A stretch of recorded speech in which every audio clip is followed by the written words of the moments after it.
All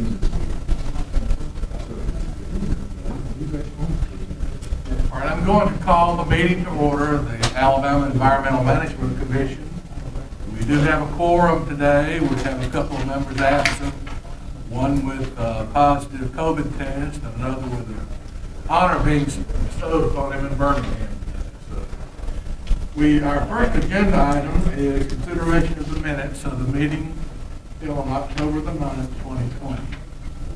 These have been distributed to all commission members for their perusal, and I'll entertain a motion to adopt those minutes. Move to adopt the minutes of October 9th, the commission meeting. Second. Would I hear a second? Second. Okay, and a second. All right, is there any further discussion of that? If not, everybody who is in agreement, please signify by raising your right hand. All opposed, same sign. All right, those minutes have passed. Amy, do you want us to wait on you to pass the sheet, or go ahead? We won't have one for the minutes, Okay. but I'll pass one on the next. Okay, all right. We now have our second agenda item is for the commission to consider the election of the chairs and members of the commission's personnel and rulemaking committee. The nominations are for the personnel committee, Tom Walters as chairman, and Kevin McKinstry and Ruby Perry as members. And for the rulemaking committee, Lanier Brown as chairman, and Jay Massengill and Mary Marriott as members. We now will entertain a motion to accept those nominations as previously stated.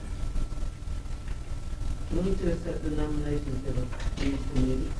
Second. Moved and seconded. Any further discussion? All right, let's call for the question. All in favor of accepting the motion, please raise your right hand. All opposed, same sign. Passes unanimously. I don't know what she's saying.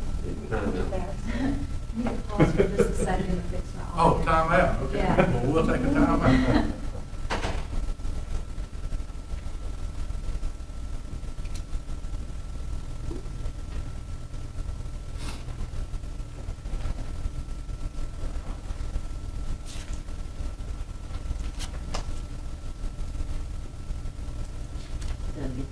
We can continue, Dr. Brown, thank you. You ready? Okay. Well, let us finish signing this thing and then we'll.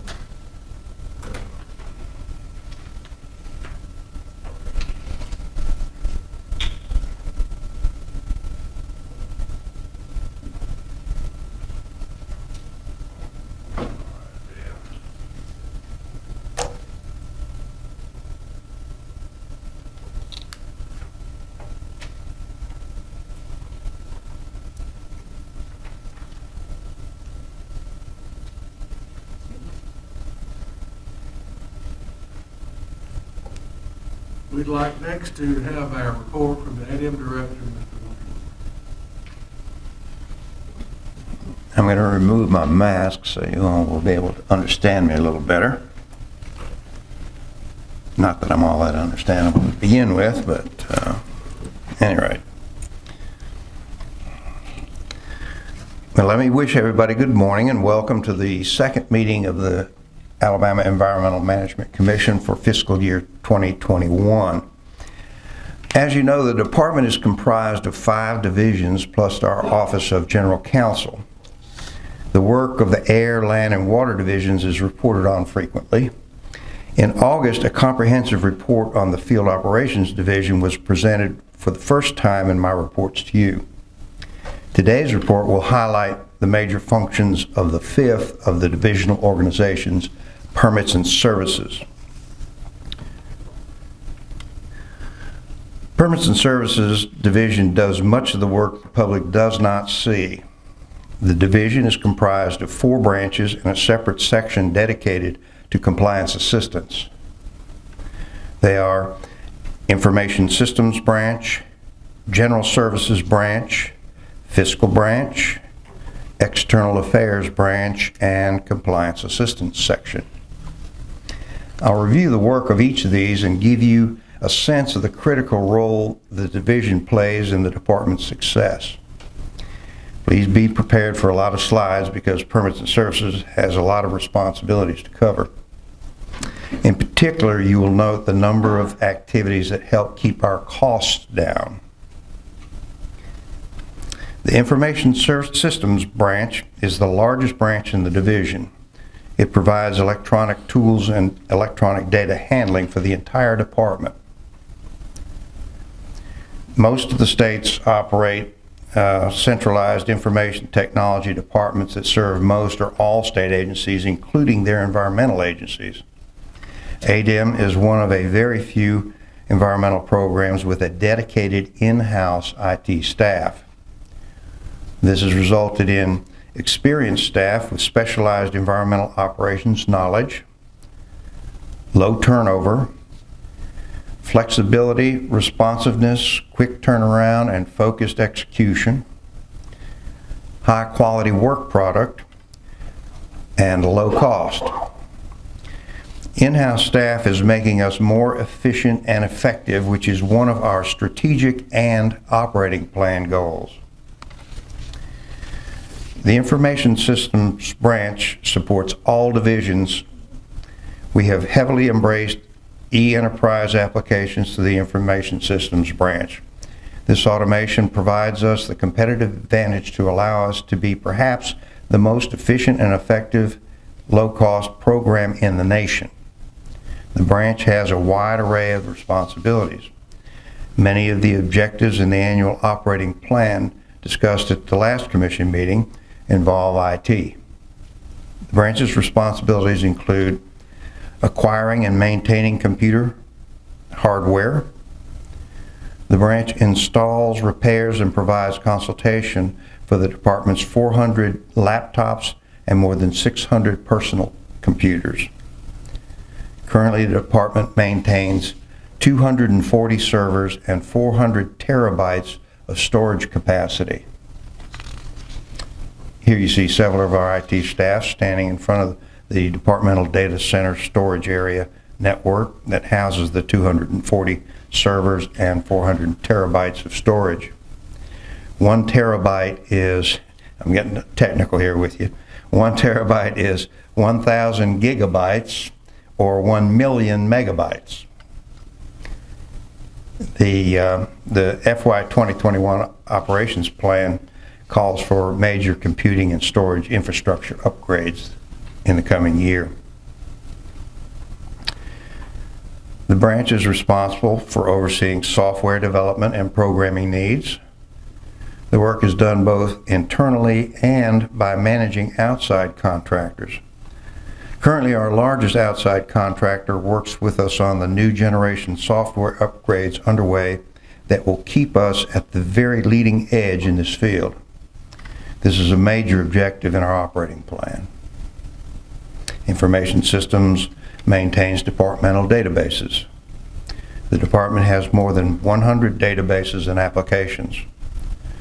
Information Systems designs those databases to allow electronic applications for such things as inspections, document access, permit applications, and monitoring reports.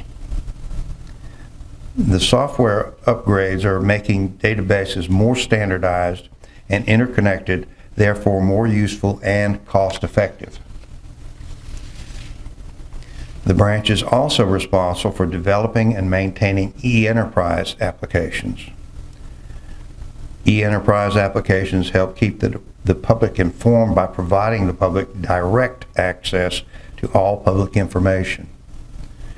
They also reduce costs for the regulated industry and ADEM. You may be beginning to see a theme. The department's website is maintained here also. One of our primary means of communication with the public is through our website. In FY 2021, One of our op plan objectives is to make the website more user-friendly. The Information System Branch maintains the GIS GPS program. This program ties information to a geographic location, making it more useful both internally to our engineers and scientists and externally for the public. The Clean Vessel Act and Boating Infrastructure Act grant programs are managed by this branch. In addition to making the department an efficient and low-cost environmental regulatory service provider, our advanced automation through the Information Systems Branch made us one of the few state agencies well prepared for the COVID-19 pandemic. The next branch under the Permits and Services Division is General Services.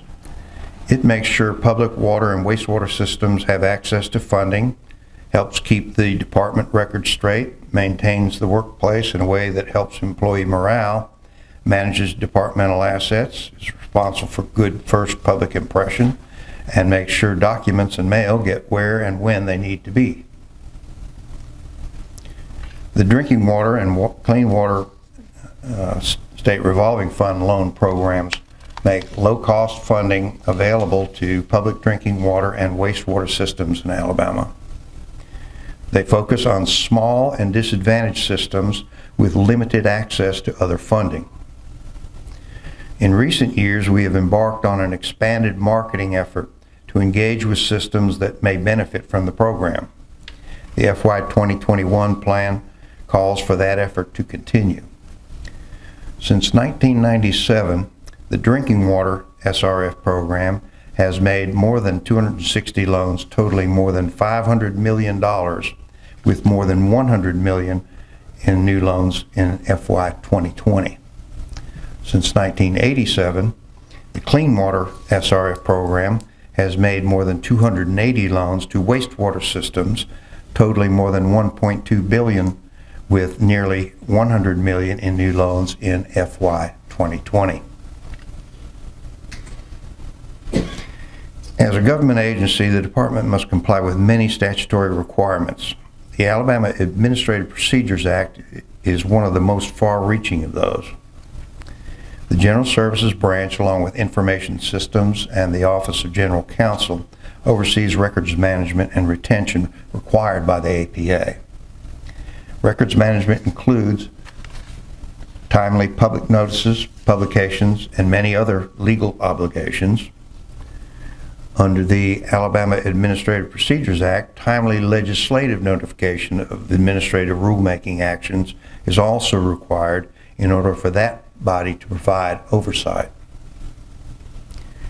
The sheer volume of records generated in our work and the need to retain and make those records conveniently available to the public requires a significant effort dedicated to that activity.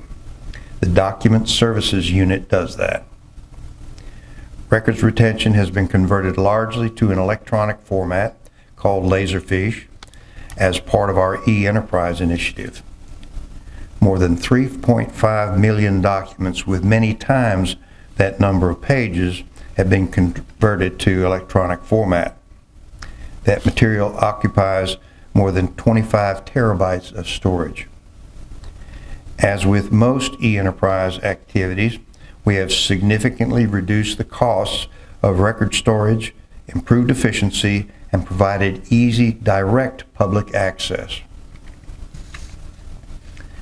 General Services also maintains buildings, grounds, and the motor pool.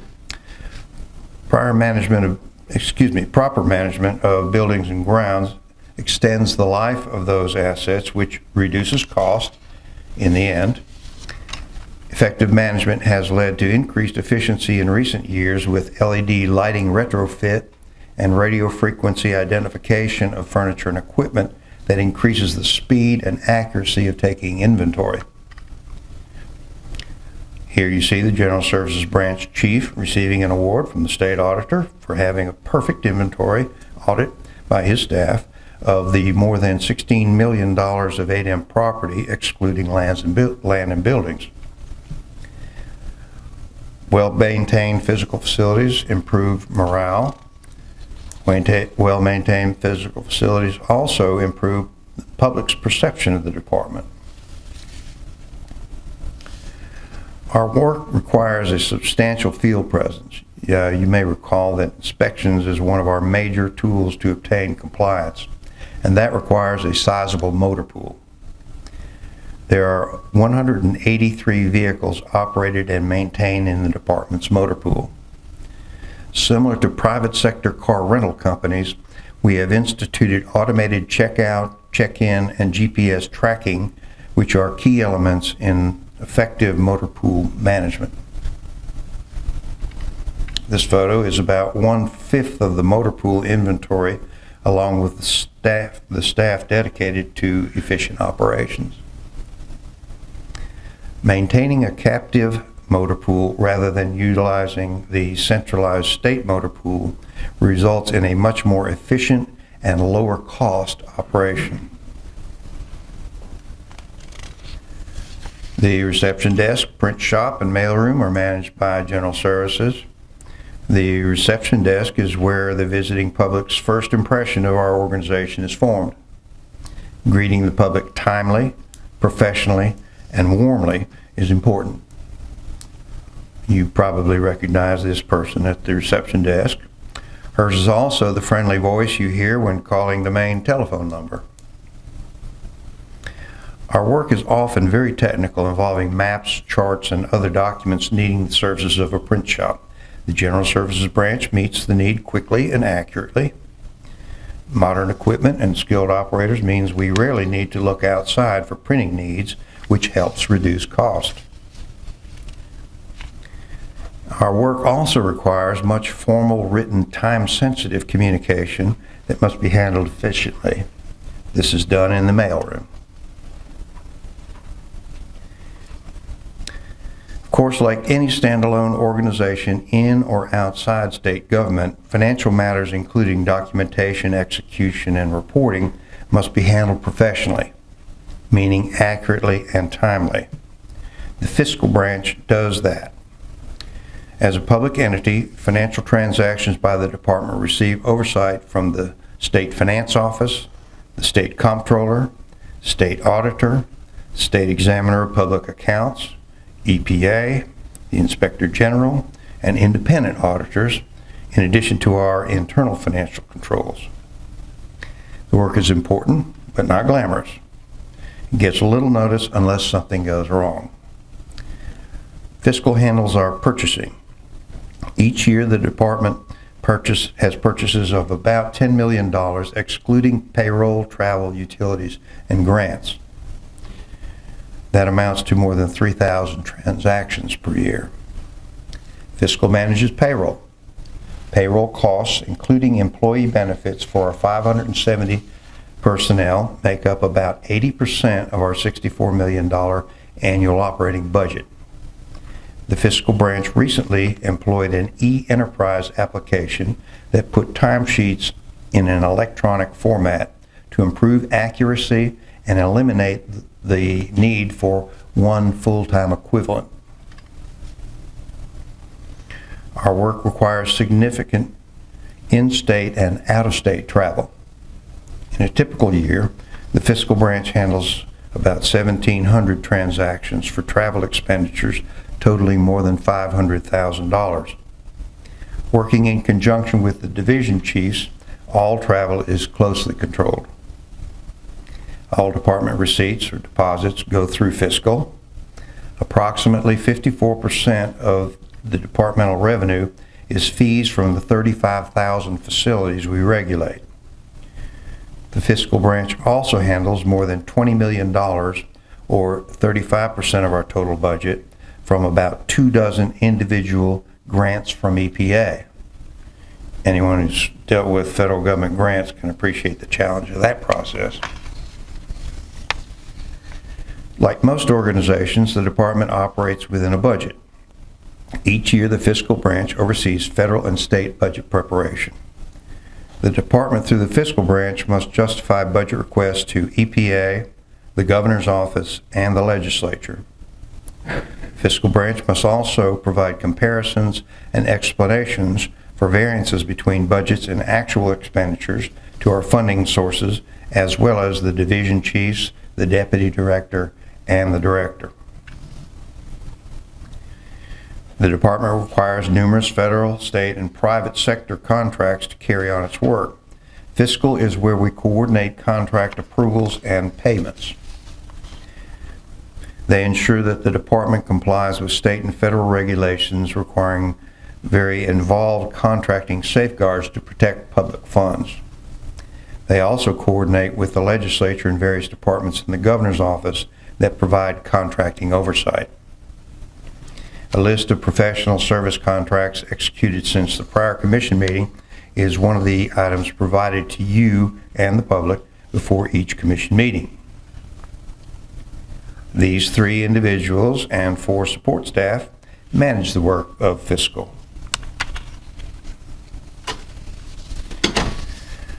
As the name implies, the External Services Branch is responsible for coordinating our communication outside the department. It does most of our governmental liaison work with the legislature, state agencies, and local governments. This is necessary for environmental legislation and obtaining general fund financial resources to operate the state's environmental programs. It's also necessary for coordinating with other activities of state government and obtaining regulatory buy-in from local governments. It also oversees media relations, press releases, and press conferences. These activities present the public face for the department. We began a major effort to improve communication with the public in FY 2020. We are already seeing results from that effort. External Services does additional public outreach through community engagement like workshops and public meetings as set out in our operating plan. Businesses seeking to locate in Alabama are part of the public we engage. Communicating with prospects is important in economic development. The branch provides early information to industrial development prospects on environmental requirements. This helps them start off on the right foot quickly. The department is nationally recognized for timely permitting, and that is important to new industry. That process begins with our External Services branch. E-Enterprise again helps us here with the Permit Wizard application that allows those seeking permits to walk through the steps online to determine what forms may be required and to actually file those forms. They can even pay permit fees online. By working closely with the State Department of Commerce, External Services has helped Alabama develop a well-documented competitive advantage in attracting new jobs. The branch operates the Clean Water Act Section 319 Non-Point Source Program. That program addresses unregulated sources of pollution such as pathogens from pasture land, nutrients from agricultural fertilizer applications, and sediment from some stormwater runoff. Here is a not uncommon situation where you see both stream bank erosion causing siltation pollution and ready access for cattle in the stream that results in pathogens entering the water. The Non-Point Source Program helps address this. In a non-regulatory program, it educates individuals on better pollution control practices and helps them implement those practices. Non-point source pollution control has enormous potential to improve water quality. We created the Compliance Assistance section to work with individuals and regulated industries to help them meet the requirements in the environmental permits under which they must operate. It focuses on municipal services of drinking water, wastewater, and landfills. The program does not undertake enforcement. It seeks to avoid the need for enforcement.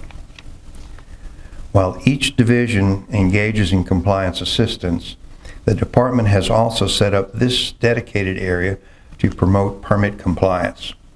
In a typical year, this program provides more than 150 assists to regulated entities. As has often been noted in my reports, the department seeks compliance primarily through proactive inspections and technical assistance. Part of technical assistance involves education in the form of testing, certifying, and licensing individuals performing environment-related activities. ADEM tests, certifies, and licenses more than 3,400 drinking water and wastewater operators in Alabama, the 130 water well drillers in the state, and are more than 450 licensed landfill operators. Since most Alabama citizens directly utilize municipal drinking water and wastewater services, and those services are often the largest energy consumers in the municipality, the department has implemented a program to assist them in controlling costs by becoming more energy efficient. Since 2014, this program has performed more than 50 drinking water and wastewater plant energy audits that have identified energy savings of more than $2 million per year. In this example, the wastewater treatment plant in Winfield, Alabama, underwent a needed capacity expansion that more than tripled its energy consumption. Implementing the compliance and assistance section audit recommendations, they reduced their energy usage by more than 50%, saving that small system more than $135,000 per year. We're all about reducing costs, not only at ADEM, but also for the public. Finally,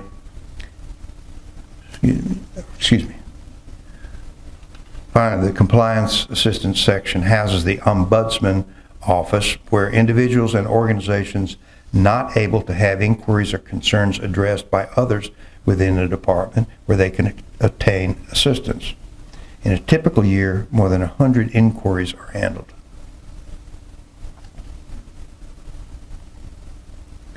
The Permits and Services Division is the largest contributor to automation, which makes us efficient and keeps our costs down. It makes sure public water and wastewater systems have access to funding and trained operators, and helps them become more energy efficient. Permits and Services keeps the records straight and publicly accessible. It manages our physical assets, keeps our financial house in order, and provides the department's face to the public. It is our liaison to the legislature and potential new industry. And it addresses what I believe is one of the most promising areas for water quality improvement: non-point source pollution. Permits and Services has the lead responsibility for more of the 91 objectives in the FY21 operating plan than any other division. That's a lot to say grace over, and almost all of it is behind the scenes. Before concluding, I will note that a recent ruling by the Alabama Supreme Court in favor of ADEM. The ruling, based on standing and mootness, reversed a lower court holding that ADEM could not allow non-earthen materials for daily cover at landfills. That concludes today's report. I'll be pleased to answer any questions you may have. Any questions? Thank you, Mr. Director. Okay, thank you all. Next is the report from the Commission Chair. And again, I'd like to compliment the Director and the entire department for making a special effort to educate the Commission on hot topic issues such as the CCR, PFAS problem, and they have been very helpful in presenting factual and non-biased reporting to the Commission members, and we appreciate that. The next item is consideration of proposed amendments to ADEM Administrative Code 335.2, subpoenas. I'd like to call on the department for discussion. Thank you, Chair Miller, and Commission. I don't know if you can hear me, if it's okay if I take this off. Maybe you can better hear me that way. My name is Sean Sibley. I'm the General Counsel for the department. And before you is some proposed rulemaking that clarifies the cost associated with nominal witness subpoena fees that the Commission can order the department to pay. And we received, and when I say order the department to pay, that's in contested cases that your hearing officer traditionally hears. And so the Commission received a public comment in favor of it. That's, we had a public hearing back on the 12th of November, and that public comment was submitted later. And based on that and based on, our proposal, we ask that you approve these amendments. And if y'all have any questions, I'd be glad to entertain them. Any questions for Mr. Sibley? So this is the issue that we discussed some time back that y'all collaborated with? Yes, we collaborated with the stakeholder. As a matter of fact, the stakeholder submitted the positive comment approving the amendments. All right, thank you, Sean. Thank you, sir.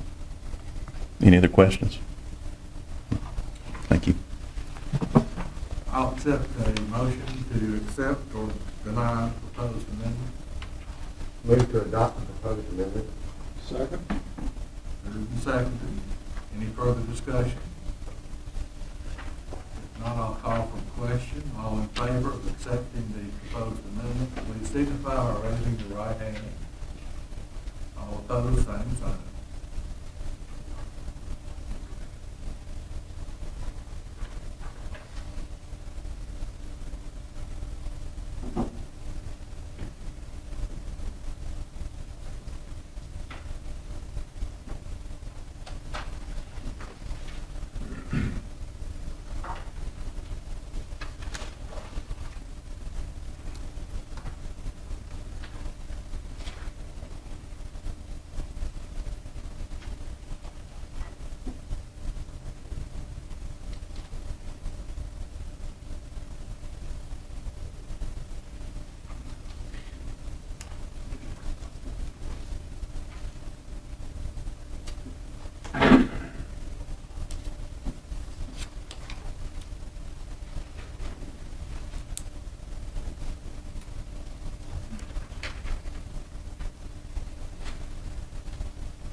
Our next item is consideration of proposed amendments to Alabama Department of Environmental Management Administrative Code 335-6, animal feeding operations and concentrated animal feeding operations. As I understand it, this is to establish new procedures for AFO and CAFO facilities to obtain non-NPDES permit coverage. I'll note that we have received numerous written comments, all of which have been distributed to the Commission, that from members of the public opposed to the recent, to the newly proposed amendments. Most of these comments were submitted after the closing date of the comment period for the proposed rulemaking. The mayor of Alex City proposed we postpone the vote on the adoption of these amendments of the rule and provide for a 120-day extension for comment and study of the proposed amendments. I'd like to call on the department for comments,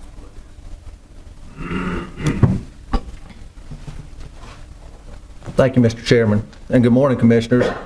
I'm Scott Hughes, and I serve as the Chief of the Field Operations Division. You have before you the complete hearing record for the proposed revisions to the Department's Division 6 regulations that cover animal feeding operations, or AFOs, and concentrated animal feeding operations, or CAFOs. The proposed revisions will allow the Department to implement a statewide permitting process whereby AFO and CAFO operators can obtain permit coverage under either an NPDES permit or a state permit. The proposed revisions do not diminish any existing technical standards such as buffer distances, proper land application of waste, implementation of best management practices, and non-compliance reporting requirements. In addition, the proposed revisions do not impact the existing regulatory requirements regarding facility construction, operation, and closure. The current Division 6 regulations specifically prohibit discharges of any wastewater from an AFO or CAFO into a water of the state, and the proposed revisions do not diminish that prohibition on wastewater discharges. The department initiated a public comment period that began on September 20th of this year and ended on November the 4th. A public hearing was also held on November the 4th. The department received 11 written comments during the comment period, and one person provided comments during the public hearing. All of the comments have been addressed in the reconciliation statement that is included in the hearing record that is part of your package of information. The department respectfully requests that the commission adopt the proposed revisions, and I'll be happy to try to answer any questions that you might have. Could you repeat the number of comments prior to the deadline? The department received 11 written comments during the comment period, and one person spoke and provided oral comments at the public hearing. Scott, were there any other interactions that you had, meetings with the public that beyond that? There was. I'll give you a little background. The CAFO regulations mandate that once every 5 years, we open up the CAFO regulations for the public to review and provide comments on the technical parts of the regulations as well as the way we implement the CAFO regulations. So we knew coming into 2020 that was a year that we had to mandate our 5-year review.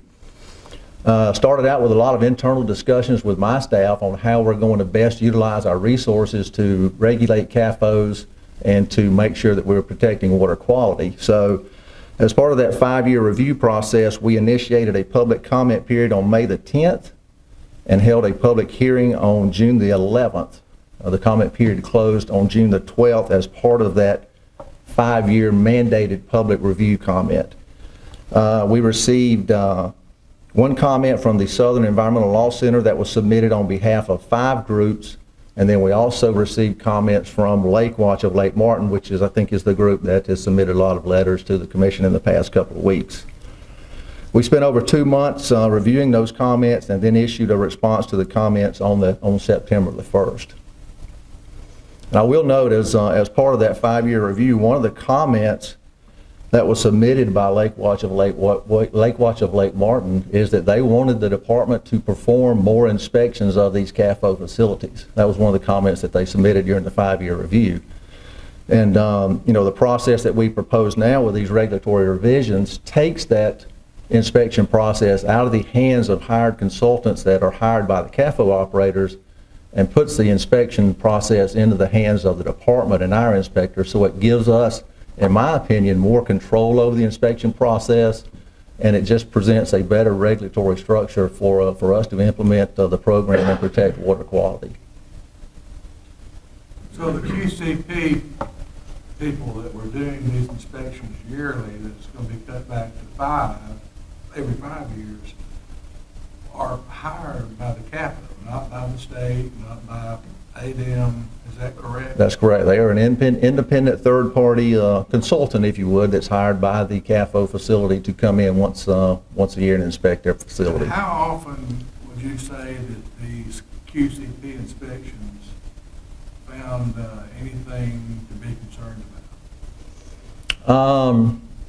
You know, by the time we see the QCP reports, by the time they're submitted to the department, they are certifying that the site is in compliance. So what we don't know is when they actually get to the facility, what the facility looked like. So they could go to the facility, inspect it, everything may be fine, they send in their certification report and that's the end of it.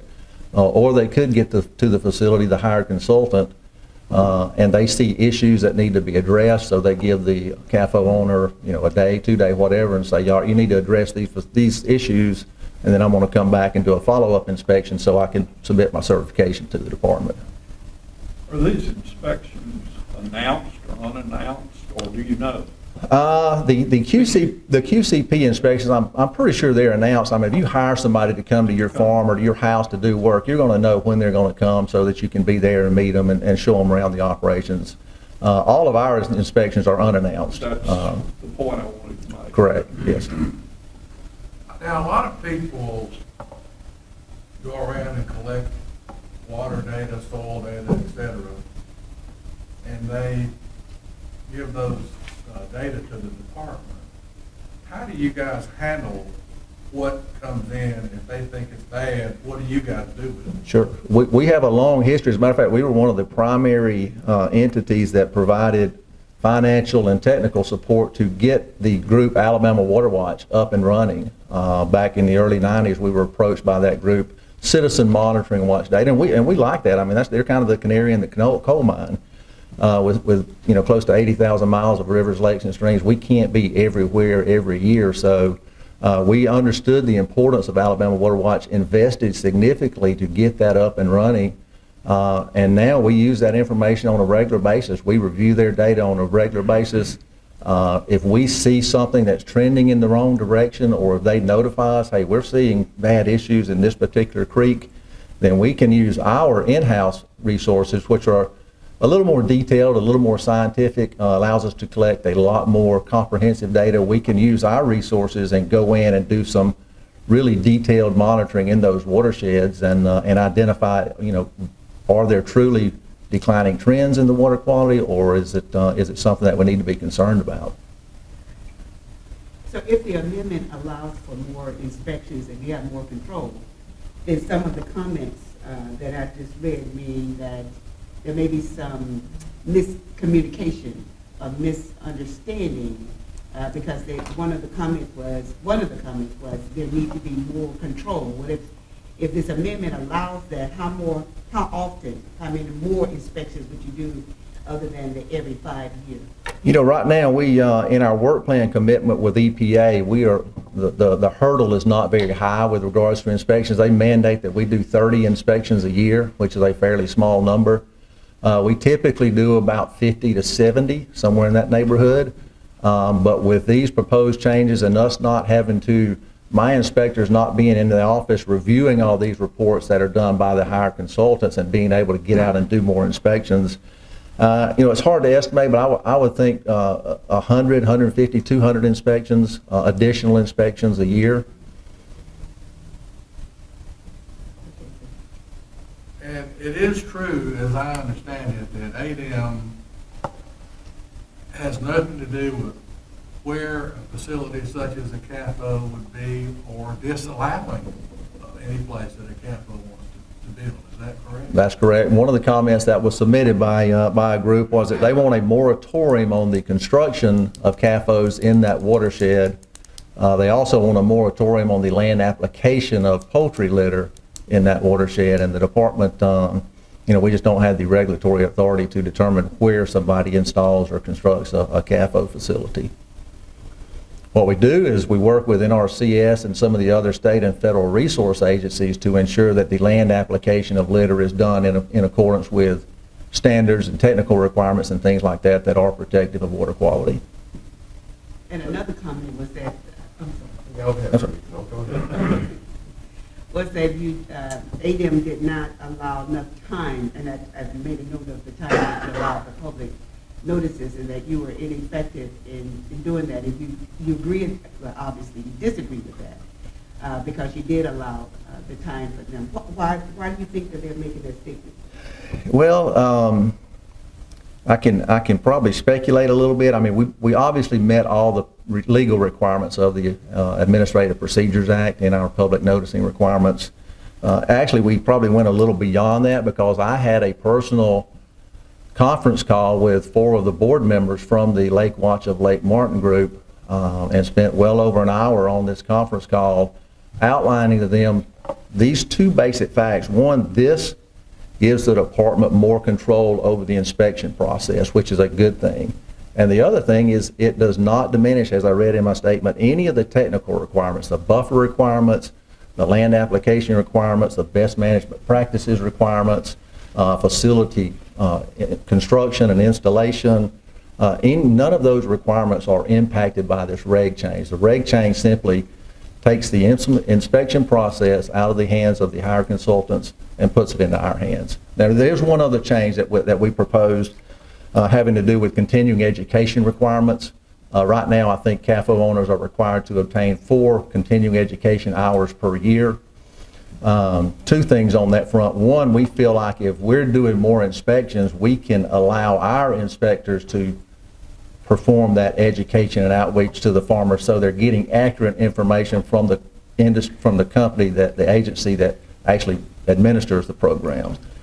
And 2, with the COVID pandemic, a lot of these outreach continuing education outreach that the farmers go to are public meetings at Soil and Water Conservation District offices and things like that. And not knowing how long the pandemic's going to last, we just didn't want to have a mandate in there that they have to get out and attend these meetings 4 hours every year. So is that aspect just being eliminated, or you? We're just setting the hours to 0 right now. Oh, okay. Yeah. I had another question, once I can remember what it was. But in general, though, the current regulations, I guess, like many of the regulations, initially start out as patterned after what EPA establishes. And so we're, from my understanding, we're really going beyond what EPA was established in this area, specifically focused on giving you the ability to use a resource to do more surprise inspections.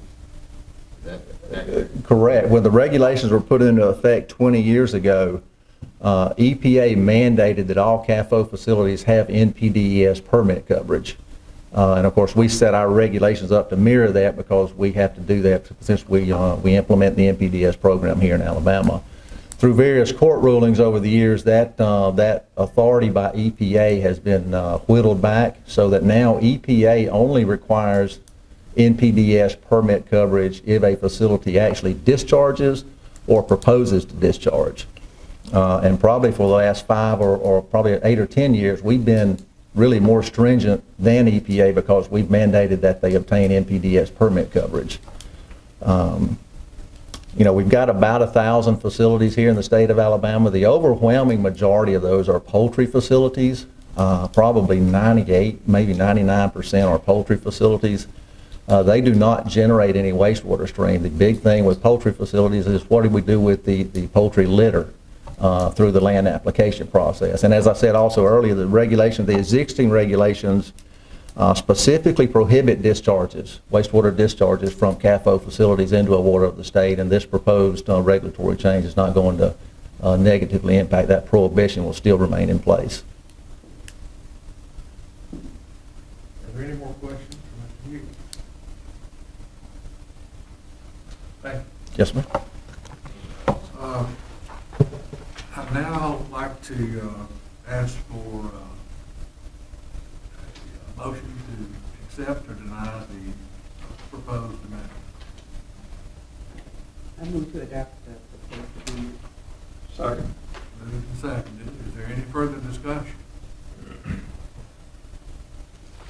I'll call for the question. All in favor of accepting the proposed amendment, please signify by raising your right hand. All opposed, same sign. Okay, unanimous.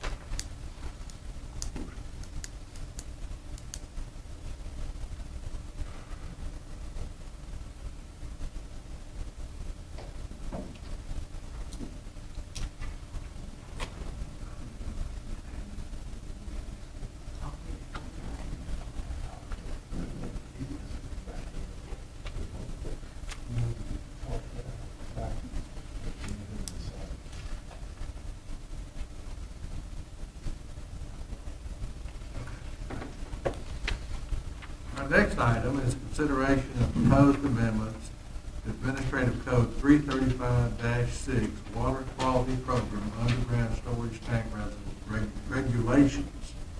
I'd like to call on the department for discussion. Thank you. Thank you, Mr. Chairman. Good morning, Commissioners. If I may remove my mask, it'll be a little easier to see and to talk here. I'm Stephen Cobb, Chief of the Land Division, and I'm here today to recommend that the Commission adopt amendments to the Department's Division 6, Volume 2 Underground Storage Tank Program Regulations. The Department is proposing revisions to these guidelines recommended and approved by the Alabama Tank Trust Fund Management Board. These amendments propose changes to Chapter 335-6-16, which is Administrative Guidelines and Procedures for the Alabama Underground and Above Ground Storage Tank Trust Fund. The proposed revisions to the chapter include new requirements for release assessments by tank owners who choose to discontinue or to reestablish their voluntary participation in the Tank Trust Fund. The proposed revisions also include new procedures to address cleanup sites that have become inactive due to the incapacity of the tank owner. In addition, the proposed revisions would change the Tank Trust Fund bulk charge to 1.2 cents per gallon as recommended by the Tank Trust Fund Management Board. Proposed revisions to the UST program regulations were the subject of a public comment period, which ran from September 20th, 2020 to November 5th, and a public hearing was held at the department on November 5th. No oral or written comments were received by the department during the public comment period. The revised regulations are presented to you today for your consideration, and the department asks that the Commission adopt the proposed changes to these regulations. I'd be happy to answer any questions that you might have. So, as I understand it, this would allow larger operators to opt out of the system, is that right? That is correct. Actually, this doesn't allow them to do that. This provides a mechanism by which, when they do that, how they come out, what obligations they have to the trust fund, and also if they have opted out and choose to come back into coverage, what obligations they have to fulfill in order to come back into that coverage. That was part of the question. Yeah. Rather than assuming that you can just come back in. Right, because there's a liability to the fund with somebody being in, and so in making sure that those who are in the fund are treated fairly, those who are out of the fund are treated fairly, it put in place procedures of what kinds of assessments need to be done before you leave, as well as before you come back. Okay. Any other questions?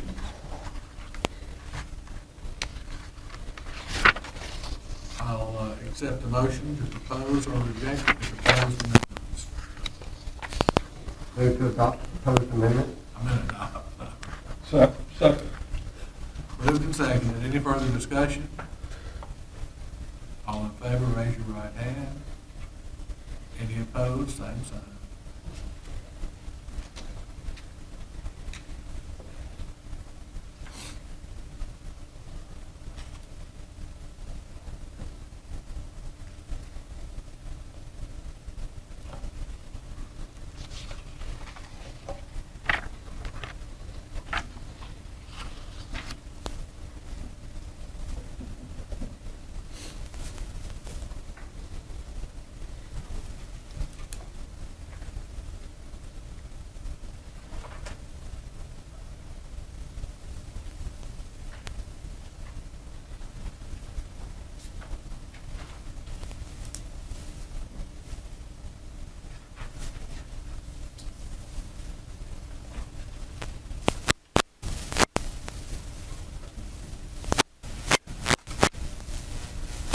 Our next agenda item is consideration of proposed amendments to ABM Administrative Code 335-13, Solid Waste Program Regulations, Chapter 335-13-5, Coal Combustion Provisions.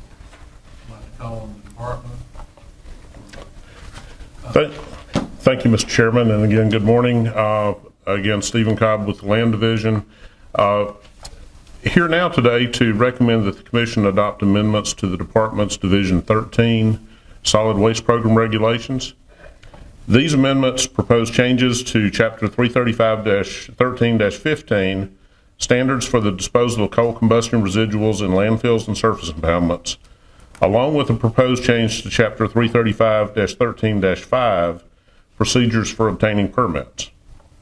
The proposed revisions to the chapters include updating the state CCR regulations to reflect modifications and clarifications that have occurred in the federal CCR program since the original adoption of ADAMS Chapter 335-13-15. The proposed changes also include the adoption of the holistic approach to Closure Part A rule published on August 28, 2020 by the federal EPA. In addition, the revisions include removing provisions that were previously proposed but never promulgated by EPA.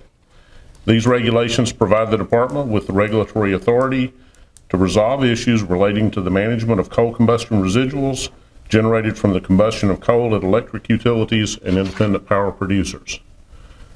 The proposed regulations were the subject of a public comment period that ran from September 20th to November 5th, 2020, and a public hearing which was held at the department on November 5th.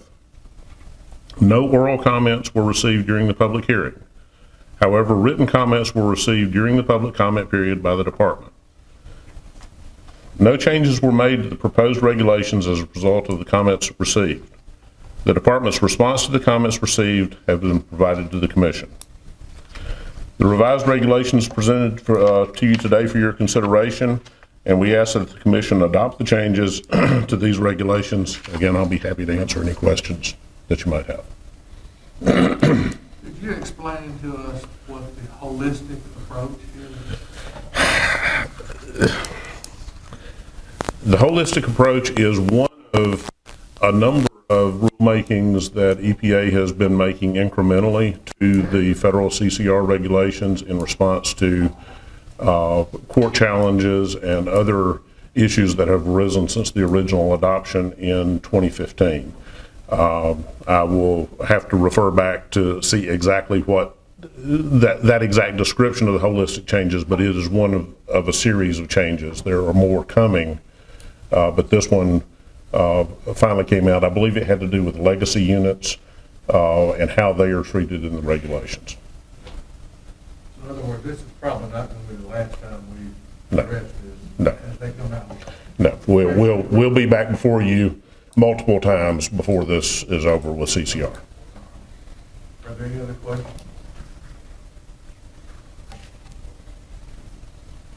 All right, I'll entertain a motion to adopt the proposed amendments. Move to adopt the amendments. Is there a second? Any further discussion? All right, I'll call for the question. All in favor of the proposed amendment, please signify by raising your right hand. Opposed, same sign. Motion passes.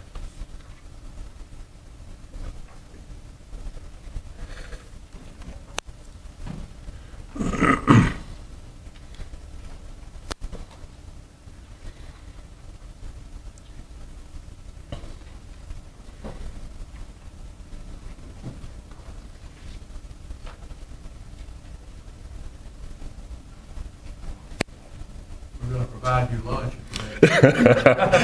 I was about to say, I may need a bottle of water up here in a little while.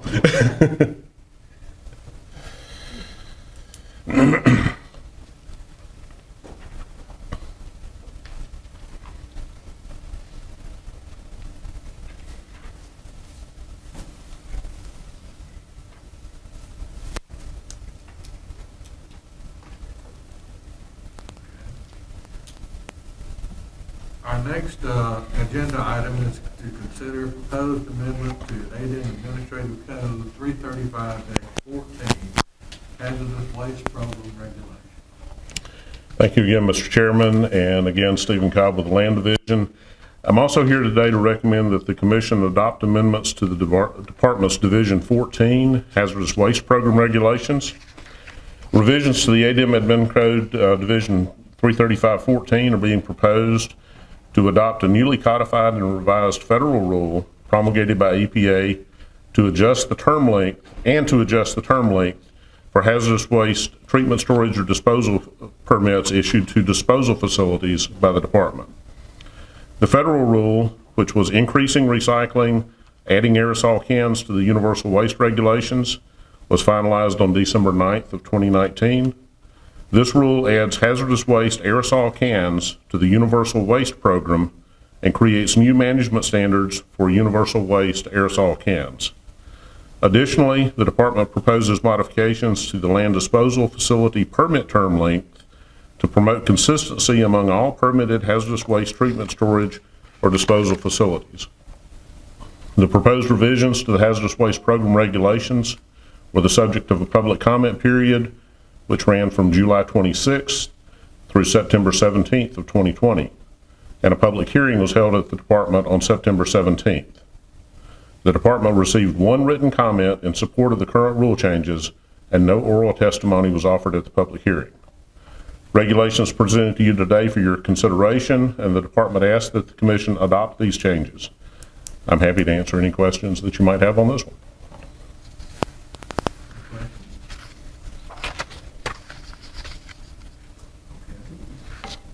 I'll entertain a motion to adopt the proposed amendment. I move to adopt the proposed amendment. Moved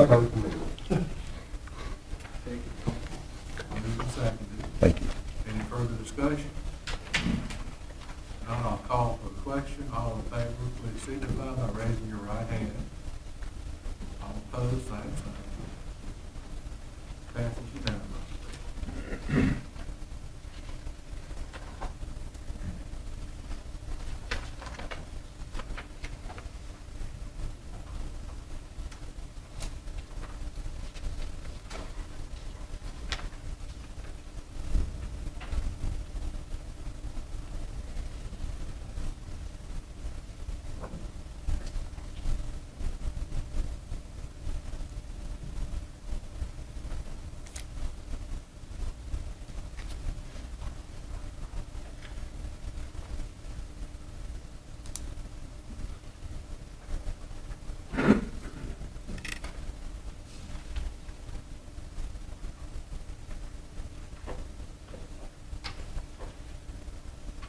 Our next item this morning is to consider proposed amendments to ADM Administrative Code 335-1, General Administration Regulations.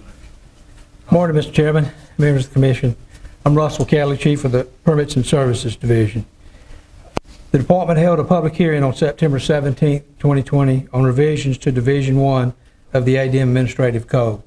The proposed revisions include modifying and adding forms that are necessary for the implementation of the department's rules and regulations. In total, 16 forms were modified and 2 new forms were added.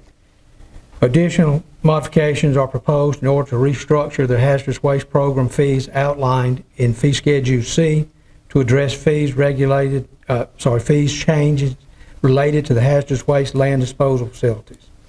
The department also proposes to amend Rule 335-1-6-03 to correct the citation in Rule 335-1-6-.07 in order to correct a citation of the environmental covenants fees outlined in Fee Schedule J.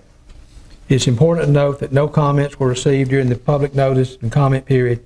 This time, I'd like to ask for your request for favorable consideration and answer any questions. Just clarity, did you say there would be a fee change?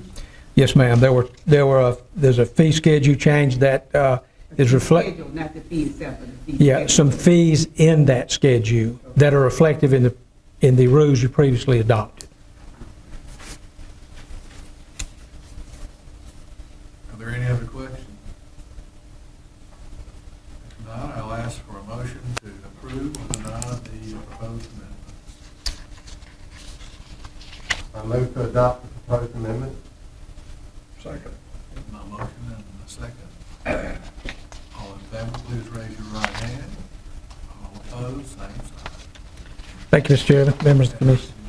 Thank you. If I could make a comment that to review 16 forms and add 2 additional ones. Yes, ma'am. Means that you're looking at the an updated forms as you go along? I know we've already passed it, I didn't make the comment.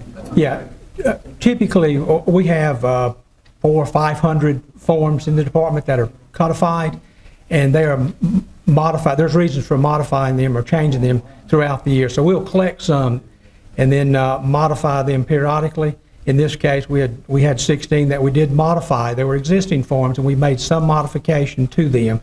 Usually they're minor tweaks. And then in addition, we added 2 new forms. They were completely new. Thank you. Mr. Chairman, if I may, I was remiss in not introducing Russell Kelly as the Permits and Services Division Chief during my report, but he's the guy. He's the guy. He had it right when he said behind the scenes. He was too far behind. He couldn't get it up.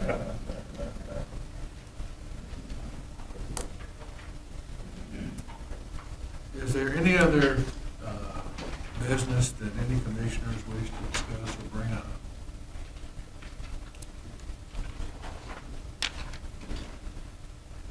It's been noted that we have some proposed dates for commission meetings in calendar year 2021.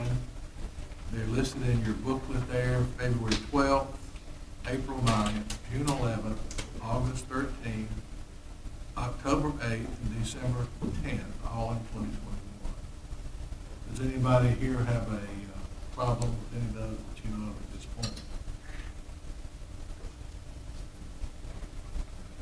If not, I'll entertain a motion to approve the proposed commission meeting dates. I move that we adopt the meeting date. Okay. Is there a second? Second. And a second. Any further discussion? If not, let's call for the question. All in favor, say aye. Oh, I'm sorry, raise your right hand. All opposed, raise the right hand also. Passes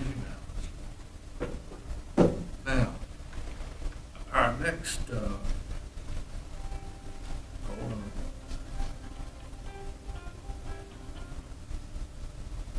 Sorry about that.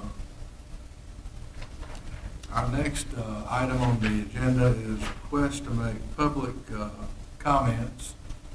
We have 2 different kinds of comments that have been requested today. One is of the 10-minute variety, and the other 2 are of the 3-minute variety. First, I'd like to ask the commission, would you like to agree to hear these people speak, or would you deny them their ability to speak? I have no problem listening. Okay. I think there's unanimous consent.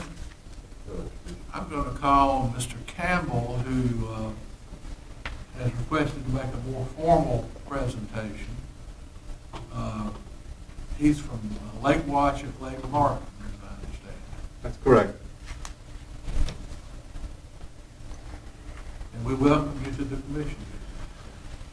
Well, thank you, Dr. Miller, and thank you, Commission members. I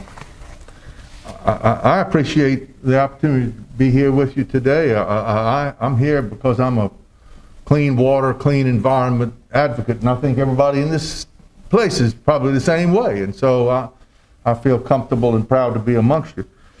I'm going to leave this on. If you can't hear me, let me know and I'll take it off. I have submitted comment letters and materials into the record regarding the proposed amendment to 335-6-7-11 regarding CAFOs. I'm speaking on behalf of myself and Lake Watch and a great number of other citizens who are concerned about CAFO regulations. I want to tell you, you know, it was mentioned earlier about involvement with Lake Watch and what happens if we support, Scott Hughes mentioned Lake Watch. I want to tell you that I'm a board member of Lake Watch of Lake Martin. I'm also a volunteer water quality monitor trained through Alabama Water Watch. I've been for 15 years. And I'm also trained through the Alabama Watershed Stewards Program, Alabama Watershed Stewards Program, of which ADEM is the program sponsor. And we're supposed, according to that, to get together and have a Watershed Stewards Program, have members and participate.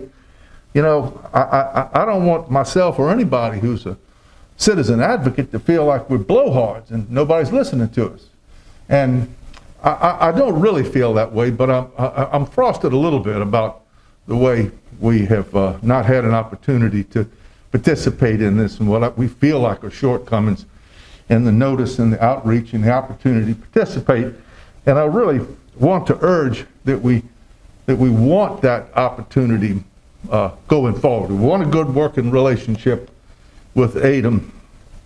And you know, I feel like we probably have that, but I think it could be improved. And the only way to do that, I think, is to let them know what we want. So I'm speaking on behalf of Lake Watch and on the great number of interested citizens in my community, from whom you heard by way of letters from a lot of these citizens. And these are members of Lake Watch. They're also members of Lake Martin Resource Association. I think some 1,400 volunteer Lake Martin interested persons. Mr. John Thompson, the president of LMRA, is here today. We also greatly appreciate the presence here today of our legislative representative, Mr. Ed Oliver, and thank Ed for following our issues and our concerns at Lake Martin. Our message is this: we are citizens who love Lake Martin. It is immensely important to us that we protect our water quality. Lake Martin is surely the economic engine of our community. All due respect to the poultry industry in the state of Alabama, Lake Martin is our economic engine. And it's also our lifestyle and our ethos. Plenty of people here recreate on Lake Martin. All across the state, there are places like Lake Martin, but not exactly like Lake Martin, in that the lake has, the lake has a designation of treasured Alabama lake. Under the ADEM regulations, they're entitled to certain special protections under the existing ADEM rules. And so when it came to our attention that the ADEM rules were going to be changed with respect to CAFOs, that caused us concern. We started looking into it.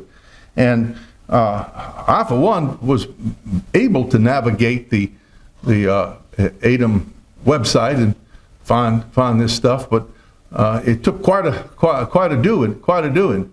I'd almost challenge any normal human being, you might say, especially an old guy, to be able to find this on the website. All due respect, of course, to Director LaFleur's presentation earlier, that this is cost effective, and he's very proud of his electronic RT stuff. We find that it has not really been effective in this case in notifying the public and providing for participation from the public. So that's part, I tell you, this is our message. This is our message. Our message is that we want to participate as partners with ADEM in the decisions that affect Lake Martin and our watershed and our community. Specifically, we want to participate right now in decisions that regard the regulation of CAFOs. Now, that's not the only thing that we're interested in. That happens to be what's on the agenda today. That's the reason why we're here talking about CAFOs. It's not that we don't care about other things, other advocacy that's important and imperative in maintaining clean water. But today, the brush fire is CAFOs. And I think it's really probably, in our opinion at Lake Watch, perhaps the biggest immediate concern that threatens our water quality. We're always concerned about municipal waste and such as that. We're concerned somewhat about, let me just use those two examples. But right now, we're concerned that our water is being degraded by the poultry industry and ever-increasing numbers of CAFOs in our watershed. I believe it's Scott Hughes mentioned that we had, or maybe Director LaFleur, that we had 1,000 that we're at now. 1,000 concentrated animal feeding operations. Now, I really want to urge that our farmers are not the villain. The farmers in our little watershed, Tallapoosa County, Randolph County, Clay County, these are not the villains. The villain is the sheer size of the poultry industry itself, the sheer magnitude of the animal waste that we're being called upon to absorb, the sheer magnitude of the waste that's being presented.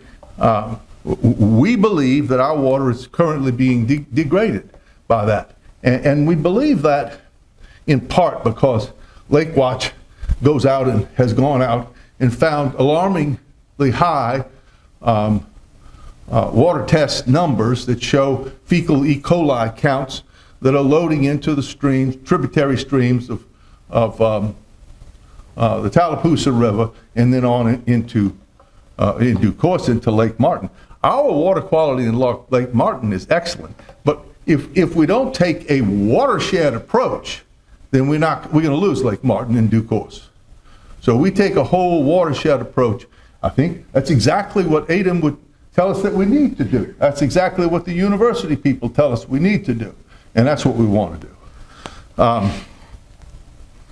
So I'm going to tell you what we've decided, I think, that we want to advocate is that we're in favor of regulations, ADEM regulations, because we're talking about a particular change that happened today. It's one part of a huge bunch of regulations. I'm sure there's lots of things that can be improved, but we're in favor of regulations that explain from the top down what's expected of the poultry industry and what's expected of the CAFOs in our watershed, and this is statewide application, of course, but I can only speak from, the way for me to be effective is to speak from my own watershed. We are in favor of ADEM rules that limit the expansion of the poultry industry in our watershed. I don't want to close down any farmer that already is there. They're not the villains, but it has been suggested, not just by Lake Watch, but by well, if you please, I submitted into the record an article from the Association of Public Health, American Public Health Association. I think this is an entity that's been in existence for 140 years, and it's got 30,000 peer members of the public health community, and they have a nice long article that addresses the alarm that we should all have and with regard to public health and environmental degradation that we have to be careful of. And they call for a moratorium.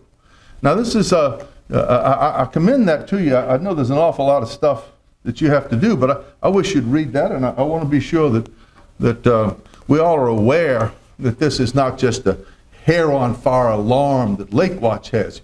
Everybody's got to be aware of the university publications, of the public health service publications, of the scholarly articles and such that address the problem of CAFOs, and be sure that we're finding the right balance point between the poultry industry in our state and the clean water in our state. I want both. I don't want one or the other. I want both. And so do you. So does everybody here. One thing that I also want to do is to do my share for Lake Watch.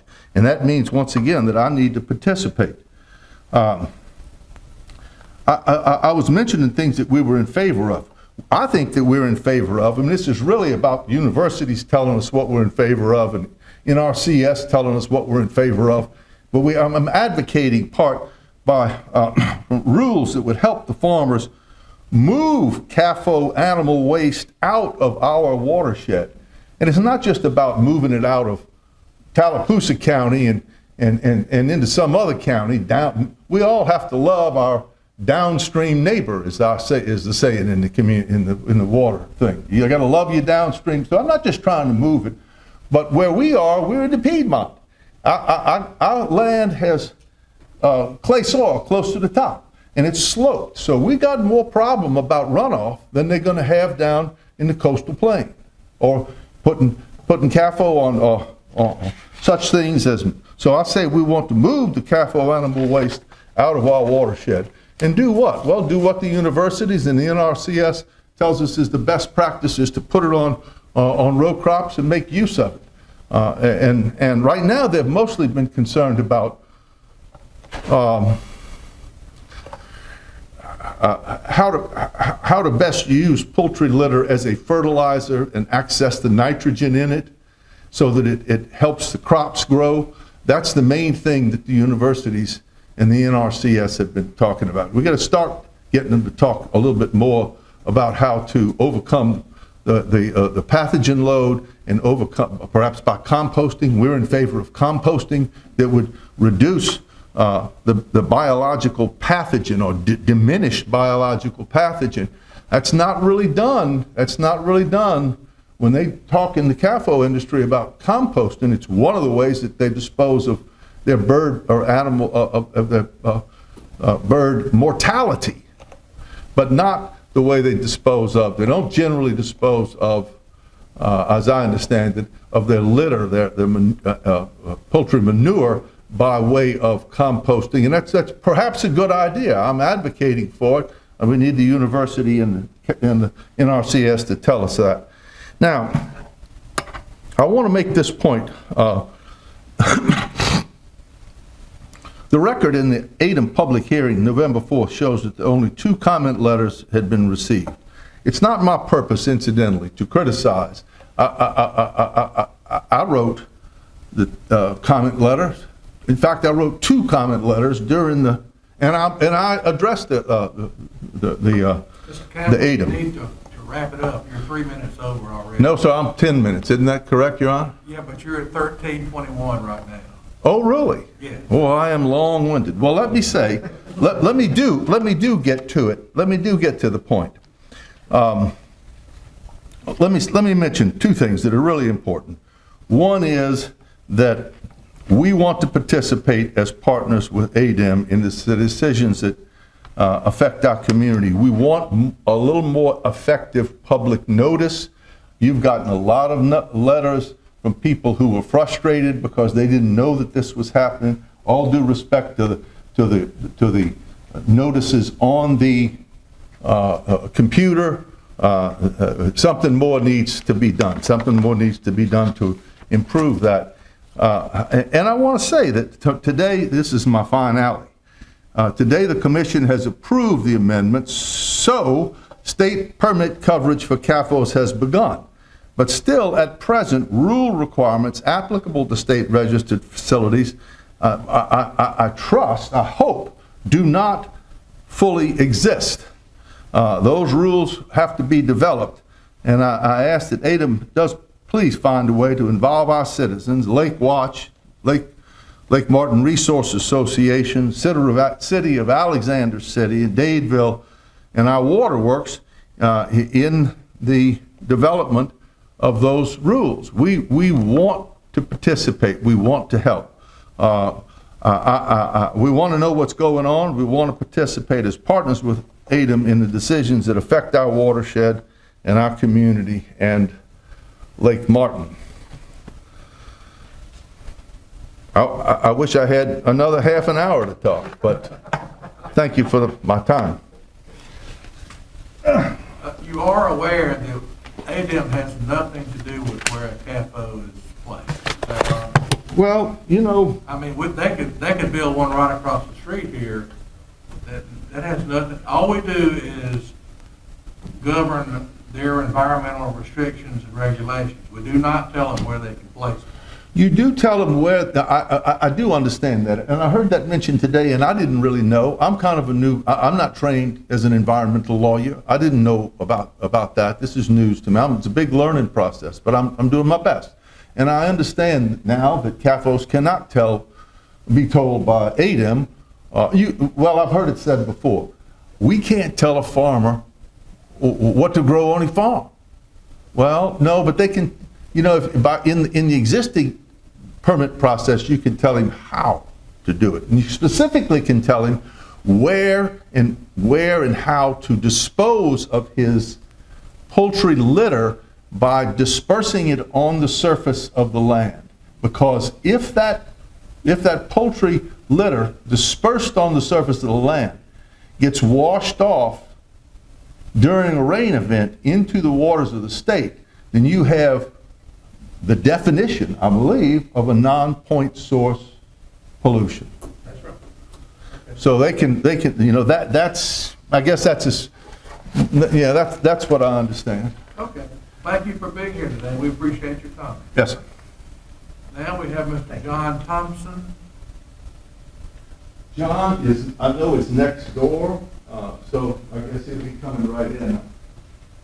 How about Jesse Cunningham? I'm here. Did I hear someone say I'm here? Okay, please come up. You are allowed 3 minutes, Mr. Cunningham. I won't use it all. I'll give some of Okay. it back. All right. I'm Jesse Cunningham. I am with the Lake Martin Hobos, which is Homeowners and Boat Owners Association. And I'm also on the board at Lake Watch. And the point that what I was going to say and what I'm going to say is two different things. Because what I have seen at this meeting, I think is, if I had to make a suggestion for an improvement, is communication between ADEM and the rest of the world. We had, how many proposals got up and how many comments were received by the 5 million people that live in Alabama? This is the only one that received more than 1 or 2 comments. And you can say, well, it's on our website, it's on this or that. But I think ADEM could do a better job of communicating with the population on things that really do mean something to the population of Alabama, of which Lake Martin, just for your information, if you hadn't been there, there's 7,500 homes on Lake Martin, and 2,500 of those homes are occupied full-time. And so it's a fairly significant piece of Alabama.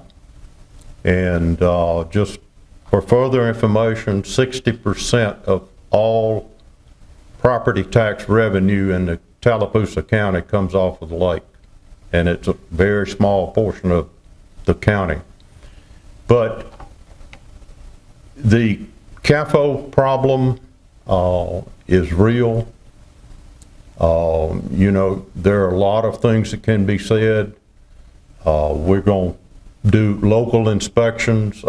You said 200 year inspections now that you'll be able to do.